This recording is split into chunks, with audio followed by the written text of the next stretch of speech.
All right, y'all, welcome to the Scott Horton Show. I am the director of the Libertarian Institute, editorial director of antiwar.com, author of the book Fool's Errand, Time to End the War in Afghanistan, and I've recorded more than 5,000 interviews going back to 2003, all of which are available at scotthorton.org. You can also sign up for the podcast feed. The full archive is also available at youtube.com/Scott Horton Show. Okay, guys, on the line, I've got the great Reese Erlich, foreign correspondent, author of Inside Syria, and most recently, The Iran Agenda Today. And here he is with a very important article we're running at antiwar.com today. U.S. beats war drums in Middle East. Global pandemic notwithstanding, USA hates Iran, and we're going to find a way to fight them one way or the other, huh, Reese? Yep. So catch us up on the latest doings in Iraq and who's pointing fingers at who for what here. Well, in the midst of all this concern about the global pandemic, the U.S. really has been heating things up in Iraq specifically, although in the region in general. And there's been these tit-for-tat strikes where it's hard to sort out in the daily news because the U.S. comes under attack because some missiles were fired at a base or near the U.S. embassy in Baghdad. And then the U.S. retaliates with a missile strike against Iranian-backed militias. And you hear this kind of back and forth. And if you don't pay close attention to it, or if you're not familiar with it, it's maybe hard to follow. What's going on is the result of the U.S. pulling out of the nuclear accord and trying to overthrow the government in Iran. That's basically what it comes down to. Pompeo and others in the White House have made it clear that there's nothing that the Iranians can do other than give up power, pack up their bags, and go home, or give up and allow some kind of pro-U.S. regime to take power in Tehran. And of course, that's not going to happen. That hasn't happened since 1979, and it's not, despite all the very real problems in Iran, it's not happening now. So that's the background to what's been going on. And I can get into the specifics of more of what's going on right now if you like. Yeah, well, hold that thought for just a sec. On the overall policy here, when you say overthrow the government of Iran, are we talking about a real 1953 type job where we're going to try to use the MEK to murder the Ayatollah or do some kind of thing and really overthrow the thing in a very literal sense? Or they're just trying to weaken the government through sanctions and drum up public opposition and hope to see some kind of riot or somewhere in between, or what? Well, I think there's different factions in the U.S. intelligence agencies and the White House and the State Department who have different visions of how it might happen. What they are agreed upon, which, by the way, is a sign that things aren't going very well if they can't even agree what it is they want to do. In 1953, the CIA and everybody else in Washington agreed they wanted to replace the elected democratic government with the Shah and his dictatorship. There was no question about that. Now there's different plans in Washington. But basically, what they are agreed on today is weaken the government through massive and unremitted sanctions, encourage and, if possible, instigate popular demonstrations against the government, continue to fund groups like the MEK, which is the Mujahideen Khalq, a right-wing, ultra-right-wing group now based in Albania, of all places, that's being funded largely by the United States and claims to have a massive popular base in Iran, which is not true, and somehow bring them to power. There's also monarchists. The son of the former Shah is also making himself available to become the new Shah in Tehran. Another, shall we say, highly unlikely scenario.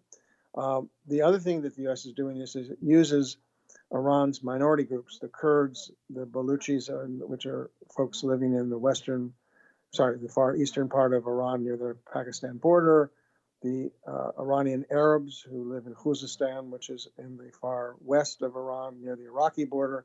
These are all ethnic minorities with very real and legitimate grievances against the central government, and the U.S. tries to use those sentiments to foster terrorist attacks. And there's been numerous examples over the past years of U.S. backing terrorist groups in those areas in an effort to either split off those ethnic groups from the central government, or at least to cause great difficulties for Tehran.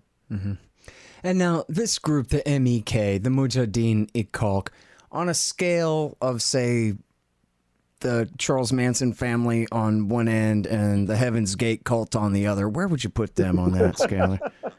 That's what I like. I like your neutral questions there, Scott. Well put. Somewhere below the Manson family.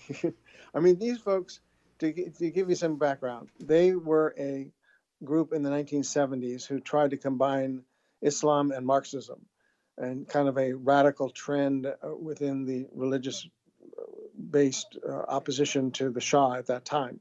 And they had killed a couple of American diplomats as part of their armed activity. When the Shah was overthrown, they supported the government initially. They came to oppose the religious leaders, the Ayatollahs, and they started engaging in terrorist attacks inside Iran. And ultimately, when the Iraqis attacked Iran in 1980, beginning the Iran-Iraq War, the Mujahideen went to Iraq and fought with Saddam Hussein against Iran. So that would be a little bit like a group in the United States going to fight with the Nazis during World War II, and then coming back after the war and saying, oh, we should come to power. Well, what kind of credibility would they have? That's pretty much how the Iranian public looks at the MEK, as traitors, as people who stabbed them in the back when they were at war with a neighboring country. So the MEK, meanwhile, after the U.S. invaded Iraq, they cozied up to the United States and said, basically, look, we've got this network. We can help the U.S. pursue its goals in Iran. And they long ago gave up any pretense of nationalism or Marxism or anything like that. They just became a straight up front right-wing cult. And today they're backed by people like Rudy Giuliani and John Bolton. And what exactly is right-wing about them? Well, they want to impose a secular dictatorship under their rule, under the cult rule of their leadership. They but I mean, like Bo and T, they weren't really right-wingers. They're just nuts, right? What's the difference here? Well, I think the key thing is to look at who it is that's supporting them around the world, and particularly in the U.S. The kind of veneer of liberal support has melted away, and their strongest supporters, indeed their only supporters, are people like John Bolton and Rudy Giuliani. Yeah, what about Howard Dean and Ed Rendell? Yeah, but they've faded away. They were played up in the years past, but you don't hear much about them supporting the MEK these days. It's true, the MEK tried to build an alliance of different, both liberals and conservatives in the U.S., but it's pretty much melted away to the right wing. I'm still blocked by Howard Dean for criticizing his felonious material support to a terrorist group. Yeah, I make no excuses and criticize Bolton and Dean and Giuliani equally for their actions around this. There was no excuse for it, and there was enough known about MEK at the time when they were giving their support, and there's enough known about them today. That there's no justification for supporting a group like that. And now, in the Obama years, well, first of all, I want to mention real quick here, my wife, Larissa Alexandrovna Horton, she wrote back in the Bush years about Cheney and Rumsfeld using these guys to collect intelligence inside Iran. There were other journalists who said that they were doing bombings and so forth at that time. And certainly in the Obama years, there was a point, I'm almost certain it would have been in 2012, at the height of Netanyahu's threats, where there was a very officially leaked story in NBC News about how the Israelis were using the MEK to murder the Iranian nuclear scientists. Yeah, I wrote about that myself and interviewed the families of the scientists. So do they work more for the U.S. or for the Israelis now? Well, I think there's a coalition, like a number of groups around the world. They have support from both. I think the Israelis have made more use of them, particularly Netanyahu, but the Israeli governments in general, but not only in murdering the nuclear scientists in Iran, as you mentioned, but in planting terrorist bombing attacks, in possibly blowing up a Revolutionary Guard parade in Khuzestan in the Arab area. And the Israelis leak their intelligence about what was going on with the nuclear program in Iran to the MEK, who then claims credit that they had all these sources inside the country, when in fact it was based on Israeli intelligence. Such as their exposure of Natanz in 2005, which exactly. That one was the most well known, but there's been others. And then when we call them a cult too, I mean, this is really Bow and T, Heaven's Gate, forced virginity, and you have to raise your hand to speak, and they kidnap your children away to blackmail you, and just to the nth degree, not so cult-like behavior here too, right? Yeah, those are the nicer things they do. And their patriarch has been dead for 20 years, but they still pretend that he's just hidden somewhere or something, right? Yeah. I mean, it's really bizarre. The woman who runs it is a real cult. Rajabi is just a real cult leader. They literally do not allow people to leave, and if they do, they threaten their family members. I mean, it is really a cult, and that's known in Iran. All the content of what the MEK stands for. I'll give you an example of another recent likely MEK attack. Was in November. You may have read about these protests that broke out spontaneously in Iran when the government raised the gas prices. They tripled the cost of gasoline overnight, and there were huge protests in Iran, and legitimately so. Even though gasoline remains incredibly cheap by world standards, it was a big burden on the Iranians at the time, and people sat in on streets and they blocked highways and spontaneously. But after a couple of days, all of a sudden, people were being murdered with weapons that are not legally available in Iran. Banks were attacked, government buildings were attacked in a very concerted, organized way. And it doesn't have the hallmarks of a spontaneous movement like we've seen in Lebanon or other parts of the world. And the suspicion in Iran is that it was after the initial popular participation and anger came the MEK in particular, or possibly others, who had plans in advance to attack banks, to attack government buildings, and to engage in violent terrorist activity against the government in an effort to promote their own cause. And I think there's some credibility when you look at the details of what happened in November. And again, the protests were legitimate, people were angry at the government decision, but it was taken over after a certain point by these violent elements. Well, and also it just sounds like completely stupid cult-like behavior too, where these guys convince themselves that this will weaken the Iranian government, when of course it doesn't. They just say, look, the CIA's MEK sock puppets are the ones behind all this chaos, which only leads to the rally around the flag effect, as they call it. Exactly. That's exactly right. And it helps bolster the hardliners in the mainstream of the Iranian politics. It helps, make the case that it's outside powers who are manipulating the demonstrations, and it discouraged. I interviewed a woman who stopped participating precisely when things got violent. She had been sitting down in the street in her neighborhood, and with hundreds of other people, and that all ended when the violence started. And same thing in Iraq. At the very same time, there were massive protests against the Iranian and U.S.-backed government there, and with a particular eye toward resentment against Iran, if only because they're closer, right? Yeah, there was a great deal of anger. That's actually in my current column that we're discussing. The Iranians, we've talked a lot about the U.S. and the legitimate anger that people have against the U.S., but there's also very legitimate anger against Iran. Iran sent its troops into Iraq in 2014, around the same time the U.S. did, for the same reason, to stop the advance of ISIS. And in fact, the Iranian troops and their militia allies were the first ones to confront the ISIS, even before the U.S. came in with its bombing raids. And people of Iraq remember that. But that was 2014. This is 6 years later. Why are the Iranian troops still there? oh, we're there to fight ISIS. Well, we've heard that argument before. And in reality, Iran wants to have significant influence in Iraq. They have a veto power over who the prime minister and top leadership of the country is. They cut deals with various, particularly Shia groups, but also Kurdish and others. And there's a great deal of resentment of that. So in these popular demonstrations, 2 different Iranian consulates were burned, for example, burned to the ground.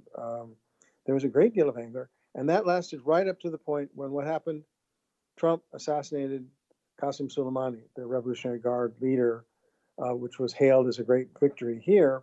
It turned things around immediately in Iraq. And the people who had been protesting Iran are suddenly protesting the U.S. and demonstrating from the U.S. embassy in Baghdad. And the results were exactly the politically, I mean, militarily, it seemed like a victory. There's, oh, we killed this horrible terrorist leader and guy who had killed American troops and blah, blah, blah. Politically, it was a complete disaster and predictable that it would be a disaster. Well, now the parliament has voted to kick us out. Have they voted to kick the Iranians out? They voted to expel all foreign forces. That would be the U.S., Britain, all the NATO troops, the Iranians, everybody. And do they mean it about the Iranians as much as they mean it about us? Well, you're now looking at how many mullahs can sit on the head of a pin. Yeah. It's well, look, I mean, for people who missed it, Iraq War II was fought on behalf of the Supreme Islamic Council and the Dawa Party, both of whom had major support, if not primary allegiance to Iran and their power. They'd lived in Iran for 30 years since Carter hired Saddam to invade them back in 1980. Yeah. So the answer to your question is some do, some don't. That is, there's as one source explained to me, there are people who are opposed to Iranian presence who tend to favor the U.S. There's people who oppose U.S. presence who tend to support Iran.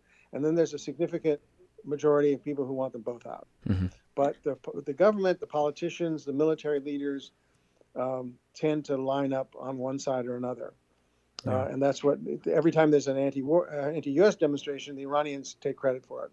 And vice versa. When there's an anti-Iran demonstration, then the pro-U.S. folks take credit for that.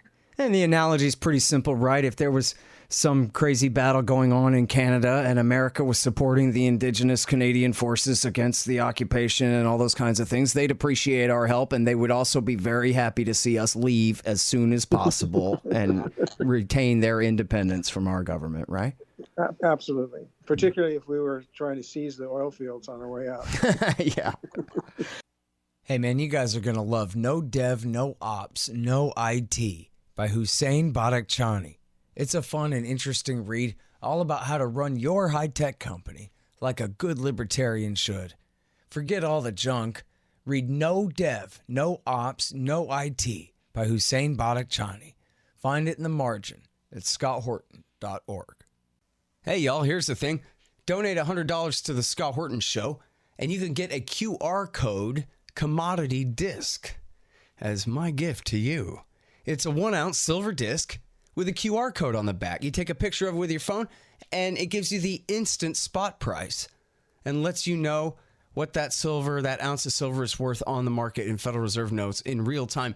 It's the future of currency in the past, too. CommodityDiscs.com, or just go to scotthorton.org/donate.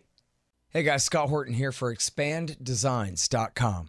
Harley Abbott and his crew do an outstanding job designing, building, and maintaining my sites, and they'll do great work for you. You need a new website? Go to expanddesigns.com/Scott and save $500. All right, so now can you talk to me about the new proposed prime minister? Yeah, a guy named Al-Zurfi. He lived in the United States for many years and during Saddam's rule. He came back in 2003 during the U.S. invasion, and Paul Bremer, the U.S. Guy in charge of Iraq at that time, installed him as the governor of Najaf. So he was considered a trustworthy U.S. ally. He stayed active in politics. He's I believe, in the Al-Dawa party, if I remember. And he was appointed by the president as the new prime minister. But it doesn't take effect until Parliament approves that in mid-April. And the sources I talked to said that the Iranians, who generally don't like him and did not want to see him nominated, are now doing some backroom wheeling and dealing to see if they can get some compromises that would allow him to, they could throw their support behind him.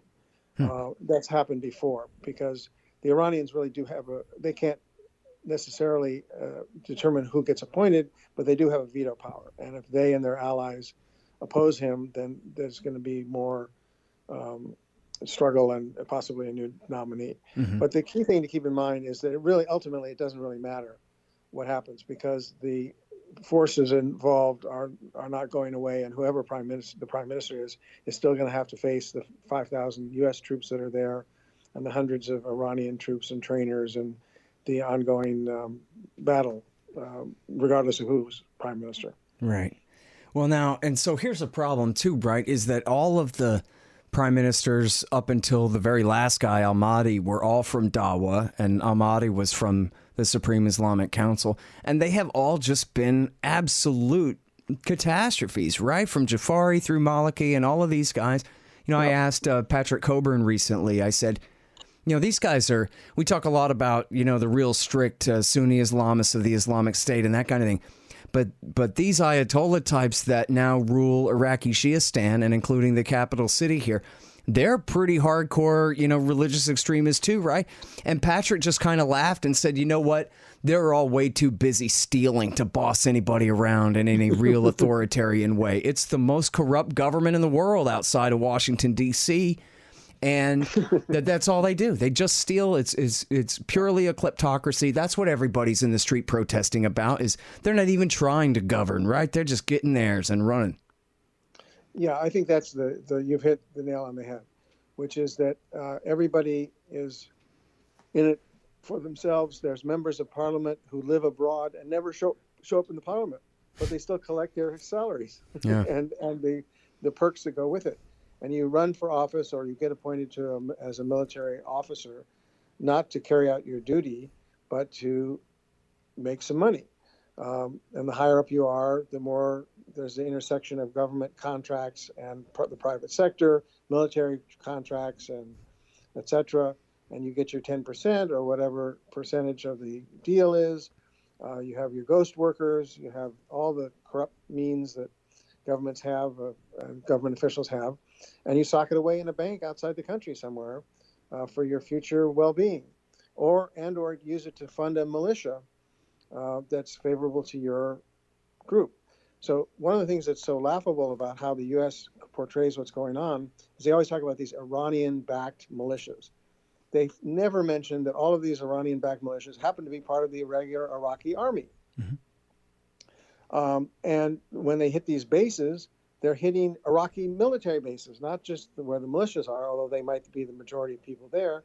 They inevitably kill Iraqi regular army soldiers and civilians nearby.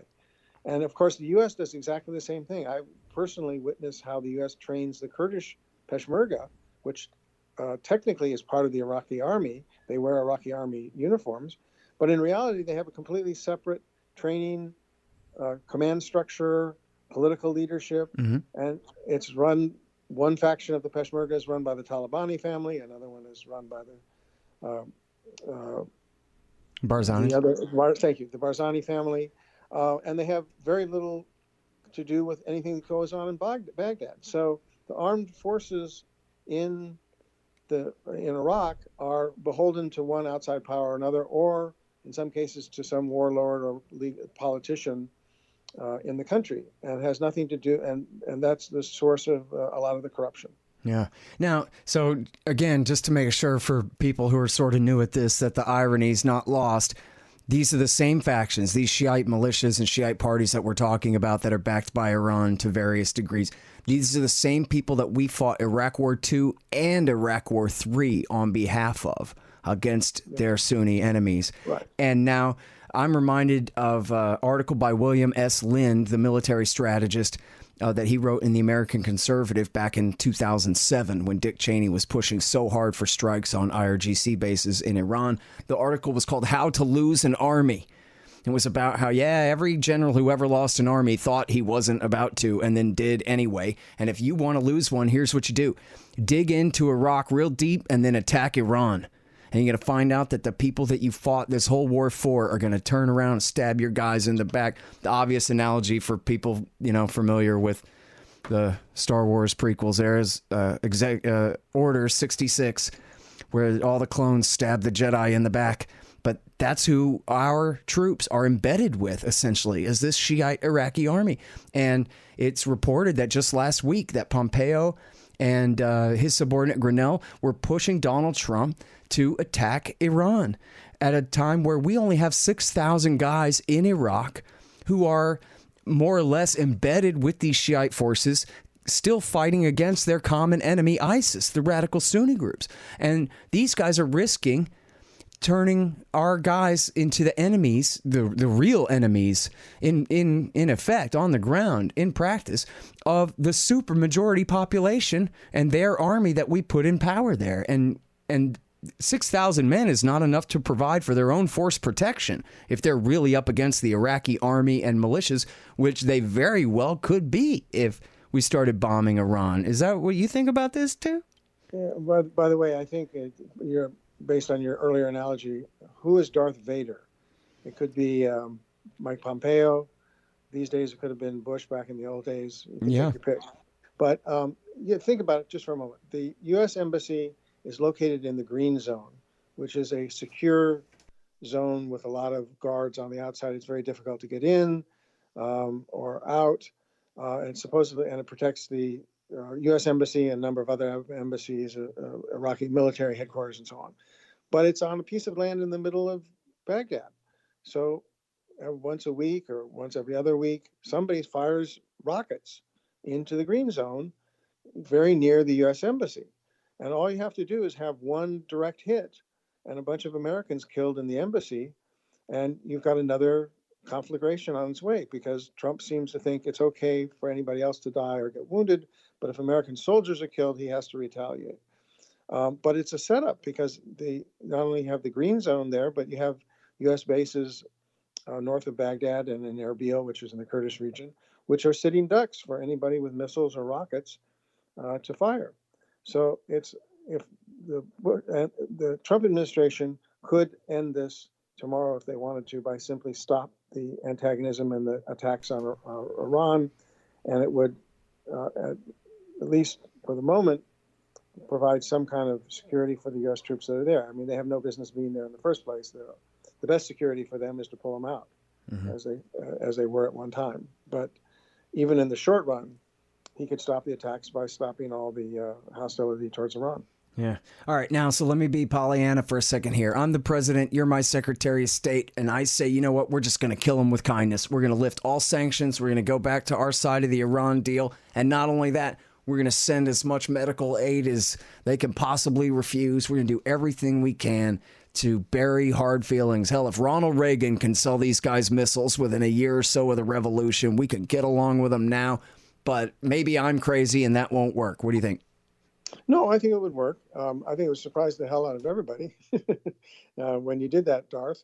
But it would be a good step forward. I'm pretty good for a Sith Lord.